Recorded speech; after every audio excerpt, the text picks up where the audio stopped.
What is going on, Mr. Moretta? Today, I'm going to be presenting you the best presentation you have ever seen in your life.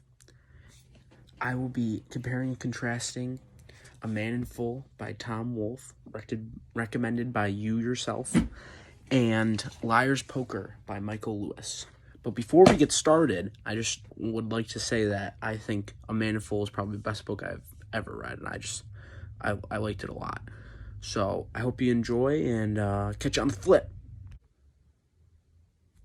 So a common topic, like the main reason that I picked these two books, was I just wanted to read about something I was really interested in, and that is something with a financial aspect. Just because I like later in my life, I'd like to do something with the stock market or something along those lines. And so that really it really made me to want to pick one of these books. So my initial pick that I had was Liar's Poker by Michael Lewis. And I knew that this had a lot to do with stockbroking and just along the lines of the stock market and like everything that goes along with it. And the other book I had was The Reminiscences of a Stock Operator, but the problem was, as I'm not sure if you remember or not, but they ended up both being nonfiction. I don't know how that happened, but I'm very happy that you recommended me A Man in Full by Tom Wolfe, because, again, these both had a financial aspect to them. I would definitely say Liar's Poker had probably a bigger picture, a lot more with finance and everything, and A Man in Full didn't have as much, but they definitely share that in common. And I'm happy that you recommend me that book, because I love that book. But so I definitely thought that both pieces of work shared similar themes. Really, in both books, a lot of their storylines were based on materialistic things and the status of the characters. So when we're talking about these people, I mean, in A Man in Full, you have Charlie, and I would say that like Charlie from A Man in Full is extremely similar to John Gutfreund from Liar's Poker, because they were both like high-end businessmen. They very powerful people, very big statuses. Like, a lot of people knew them, and they really cared about what people felt about them and everything. And just extremely confident people who had a lot of money in materialistic things.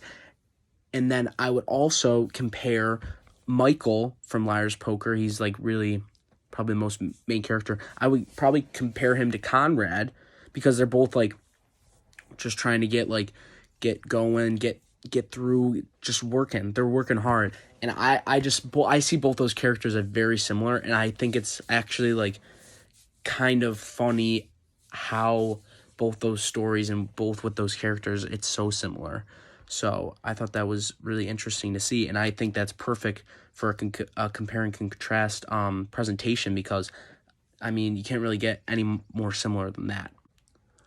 And I would say I definitely agree with the author's visions on the themes of materialistic things and statuses and reputations, because I would say in both books, again, very similar. We have characters who worry about their status and will do anything for materialistic things and to just be known as like a better person or just have a better reputation, and they will literally do anything. And I think that both these authors show very good viewpoints and just show how greedy and selfish human beings can be. And I think that's a very good thing to show people.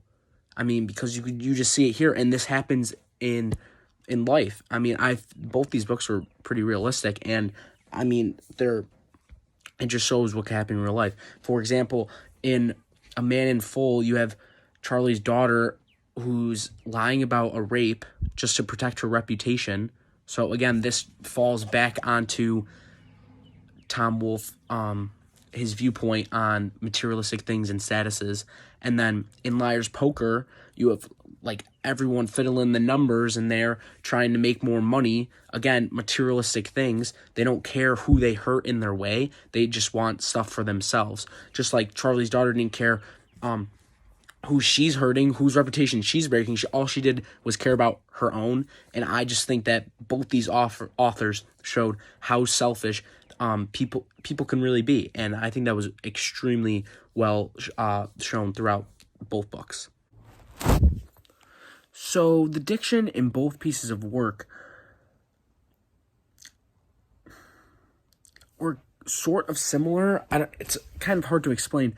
In Liar's Poker, I know for a fact it was definitely informal. It was on a sort of serious topic, but it was a funny book, and it was enjoyable. I'm not gonna lie, it was enjoyable. If you ask me, I would not know that book was nonfiction, and I think that's why maybe I liked doing this project so much, because it basically felt like I got to read 2 fiction books instead of a nonfiction of fiction, because I personally don't really like nonfiction books. But anyways, in Tom Wolfe's book, it was a very serious topic dealing with everything going on in that book. So I definitely felt it was more serious, so he used a lot more serious diction than Michael Lewis did in Liar's Poker. The audiences, I feel both books were aiming towards older audiences, I would feel. Definitely that. Liar's Poker, I know, swears a lot. So I do have to say though, Liar's Poker, if you've ever seen the movie The Wolf of Wall Street, they're definitely very similar. So I definitely feel that both of those are very comparable, because they both deal with a somewhat serious idea, and they kind of make it enjoyable and funny at the same time, but you really get the point across as well. So I thought both books were definitely aimed at older audiences, and I thought that Liar's Poker had more of a comedic route with it than maybe A Man in Full. So that's just my opinion. So in both pieces of work, there really isn't a lot of figurative language compared to other books that we've read this year. In my case, with Liar's Poker being so similar to a fiction novel, it's kind of like I read 2 fiction books, and I feel like maybe Liar's Poker had probably the same amount as figurative language as A Man in Full by Tom Wolfe. So, but they both use 2 different, like Liar's Poker used a lot of hyperboles and similes, and I think that's mainly because it's like a funny book, so a lot of jokes and everything, a lot of things are exaggerated, and a lot of things are compared to other things just like as a joke. And in A Man in Full, I would say probably the most it uses, like the most figurative language that it uses, like metaphors or similes, which is very common in fiction books. So that wasn't really a surprise to me. I was just surprised by Liar's Poker and how similar it was to a fiction book.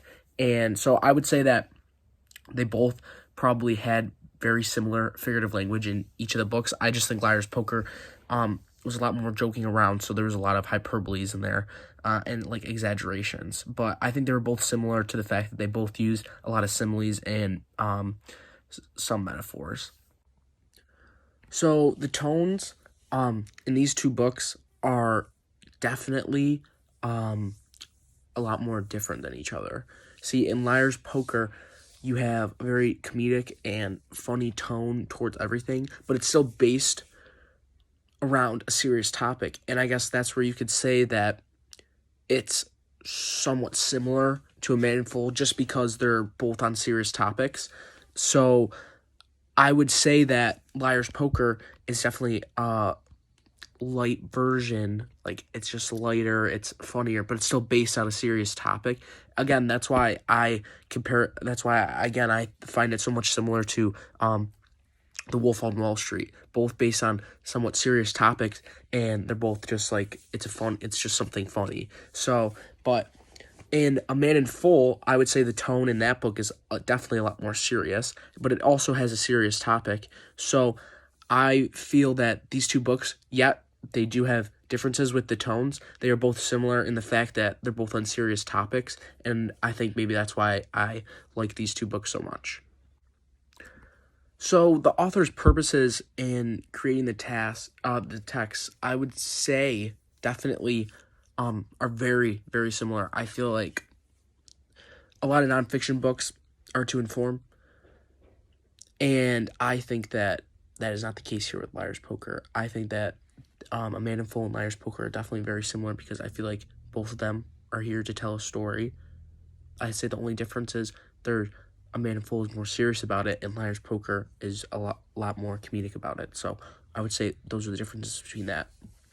Now, their methods and the lenses that they use and everything. So in A Man in Full by Tom Wolfe, using the psychological criticism lens, you can see that, for example, Charlie, what is he motivated by? He's motivated by money. He's motivated by money and materialistic things and his status.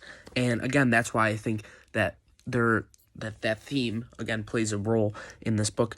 And so just using that lens, you can see that he's motivated by money. Everything he does is by money. And again, even with his daughter, she's all about her status. She's in denial. She's like, I didn't do that. I didn't do that. And then everything just gets escalated and out of hand. And again, it's just how are these characters motivated and why they're motivated. And I'd say, again, it's by materialistic things and statuses and money. And so that's how I feel about that. On the other hand, in Liar's Poker, the method of organization that I think a lot of it was compare contrast and narration, because narration, again, I read this book and it just seemed like it was like a story to me. So it just seemed like it was a fiction novel to me. So again, I'd say narration was definitely a method of organization used in this book. Thanks for watching my presentation, Mr. Moretta, and I hope to see you again next year. Thanks a lot for this year.